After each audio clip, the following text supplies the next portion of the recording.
This is our Perfect 10 episode. Ito po si Alwin Ignacio, the diva that you love. Kasama ko ang aking kaibigang ultra maldita. Hi, this is Alex Ito po ang Brosas. Nakiti Show. Ang tayo na tayo ng Showbiz Edition. Isang linggo na po ang nagdaan, pero lahat ng tao hindi makalimutan ng mga paalog, ang mga pabakat, at ang mga pasabog sa katatapos lamang na body of work fashion show ng isang lifestyle brand. Hindi po namin papangalanan ng lifestyle brand kasi nga, hindi po namin siya sponsor. Aray ko.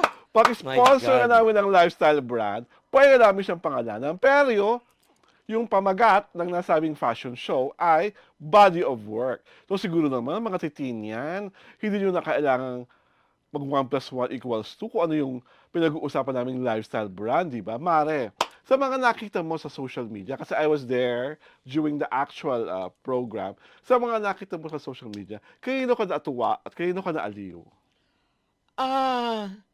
Naaliw ako kay Kirk Bondad ba yun? Palakpakan! Yeah. Kaaliw-aliw talaga siya.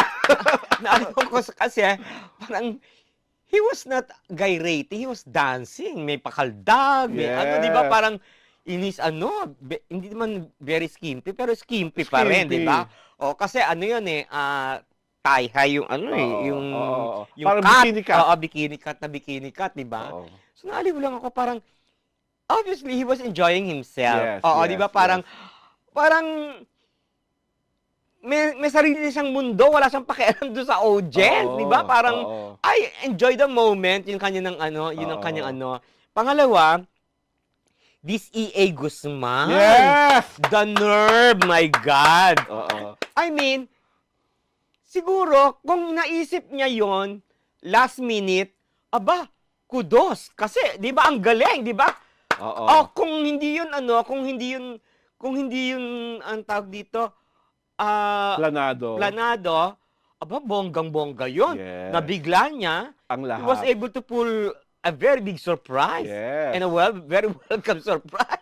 Yes. Di ba, nakakaloka? Oo. And si Alda naman kasi, very plain yung kanyang Oo. The Plain lang stunt yung was kanya, very simple. Oo, very simple Halos yan yung stunt niya, halos kapareho ng stunt ni David Licauco. Oo. Na hubad baro lang, pero parang hindi naman masyadong ganun ka-exciting. But, if you are there kasi, dahil si Alden na nag-open ng ramp so talagang hiyawan ng mga tao. Kahit yung kay David, hiyawan ng mga tao. Ang dami-daming mga taong rumampa sa entablado na hindi kakilala, na kailangan pang i-flash ang mga pangalan nila on screen bago sila hiyawan. But tama yung mga choices mo na si Kirk, si EA, Oo, si talagang hotter than hot sila as far as that stage is concerned.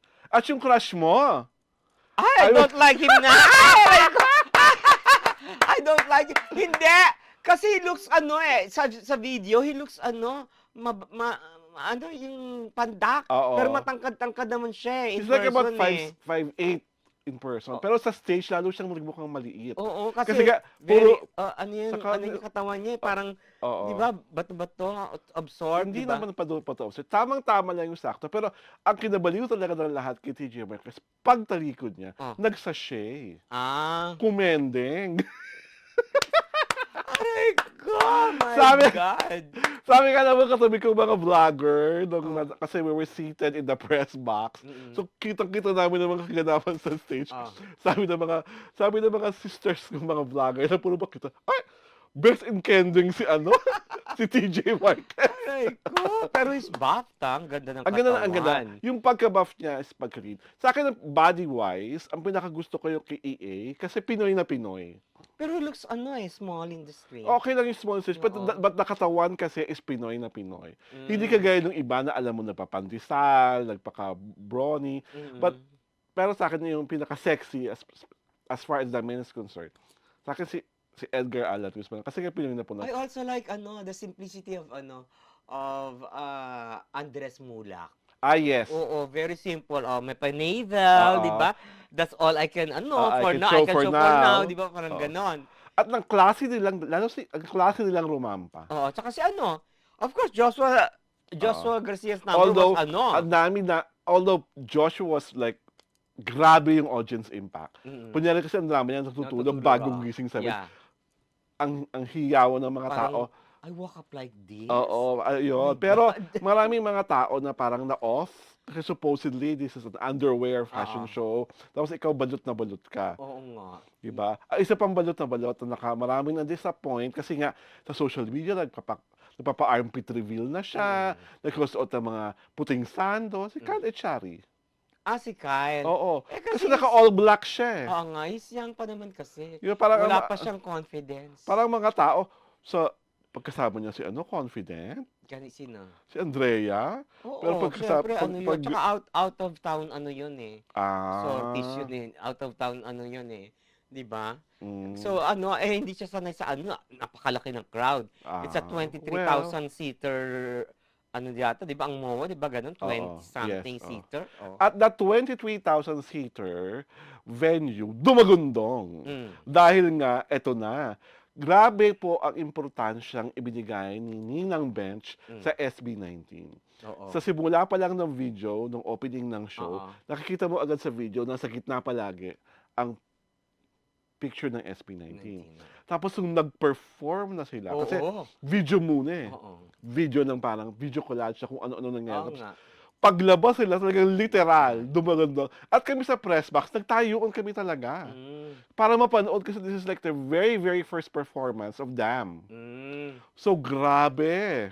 Hindi naman very first performance of them yun.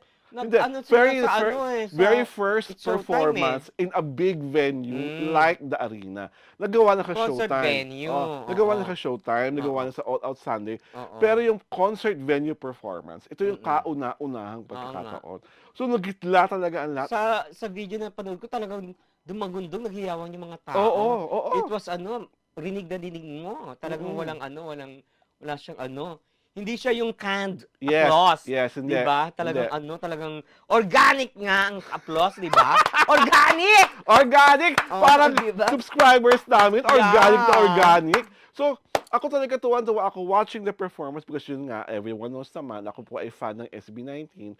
So, to actually see them perform na ganun lang kalapit, kasi ito yung press box, ang stage ata, nandoon lang, ang lapit-lapit lang talaga. So, kitang-kita mo talaga yung movements, kitang-kita mo how synchronized they were, how powerful they were. Tapos yung, after the show, yung mga artista naglapitan sa kanila. Yung like, yung mga gusto mong pa-picture, like sina Marian, si Catherine, si Atasha, si Fayang, lumapit talaga sa kanila, nakikipag-usap. So, tapos yung rumampa pa sila. Rumampa pa sila. Na, I think those were like outfits by Neric Beltran. Na, di ba, parang silver, na may parang mga icicle dito. Tsaka medyo nagkikling yung damit nila. Kita Kaya, yung build, kita mo, yung shape, kita mo, di ba? Oo. Talagang Kaya, ako sa akin, of all the 5 na rumampa, pinakagusto ko rumampa si Ken Suson. Parang talaga siyang supermodel na, yun talagang sanay na rumampa. Ako, I like si Ken. Yun nga, pareho tayo. Si Ken, yung pala naka-hoodie. Naka-hoodie. Yun, si Ken. Si Ken ba yun? Kasi hindi ko siya kilala eh. Si Ken Suson. Siya talaga yung parang best sa pagrampa. Ang ganda ng hoodie. Tapos yung pagrampa niya, angas na angas. Parang parang talaga siya supermodel na kinukumpara nga siya sa mga supermodel na sikat na sikat. Siya. He has the flair of a model. Yes. Diba? At speaking of flair, eto na. Babasahin na namin ang aming mga letter senders for this week. So before we pala namin basahin ang mga letter sender, special shoutout muna kay Rowena Tan na isang 18 from Bahrain, Mare. Tuwan-tuwa ka sa'yo. Bakit? Plus, happy ka sa pagiging prangka mo. Talaga? Si Miss Rowena Tan. And of course, yung nakakilala ko, bride at attending the fashion show, si Miss Elaine Vista, na talagang lumapit siya sa akin. At sinabi niya sa akin, hindi ba ito si Alan Ignacio? Nanonood ako ng show, subscriber niyo ako. Hindi ba picture tayo? Kaloka. At tuwan-tuwa ako doon kasi katotohanan po yun na hindi po robot ang mga subscriber namin. Baka totoong tao, katulad ni Mare. Ni Ande Oo. Kalsam. Wow, what a surname. I like the fact that you ladies don't mince words. You tell it like it is. Like it should. Like it should. Oo. Good vibes, good vibes, good vibes. Wow! Thanks, Diba? Ade. At ito ang ating favorite from Kapastarlak. Hi, Lenny! Nakakaloka naman siya. Ito na. Sana laging mag-back na si Madam Alex. At sana gayahin siya ni Madam Aray Alwin. ko. Pakiwati naman po ang mga friends kong sina Ruby at Rina Villanueva at si Will na Acob ng Herona. Alam mo, Lenny, si Alex kasi balangkinitan. Saka talagang malakas sa loob niya magpakita ng background. Hindi ko kaya. Bawal po sa magagalit po ang mga strict nuns sa aking private school na pinanggalingan. Aray ko. Basa, Mare. Merlinda Derpo? Oo.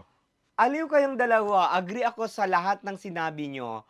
Mga bashers ay mga taong walang magawa sa buhay. Kung ano ang sinasabi nila sa iba, sila mismo yun. Lagi akong nanonood sa inyo basta tungkol sa Kim Pao. Matatalino talaga kayo. Love you both. Oh! Wow.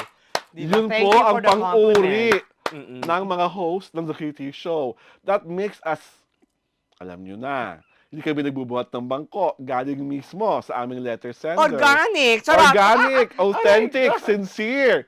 Diba? At ito, mula naman kay Ami Colorina. Ang taray ng last name. Colorina. Ano niya kay ang Caronia. Sana mapanood ito ng mga basher para ma-enlighten, lalo na yung mga nagko-compare sa P-pop king sa mga idols nila.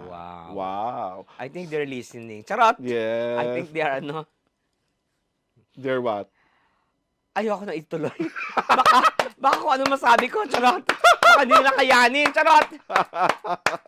At dahil dyan, ito po si Alwin Ignacio, the diva that you love. Kasama ko ang aking kaibigang Ultra Maldita. Hi, this is Alex Brasas. Ito po ang The Kitty Show, ang tayo na talaking showbiz edition.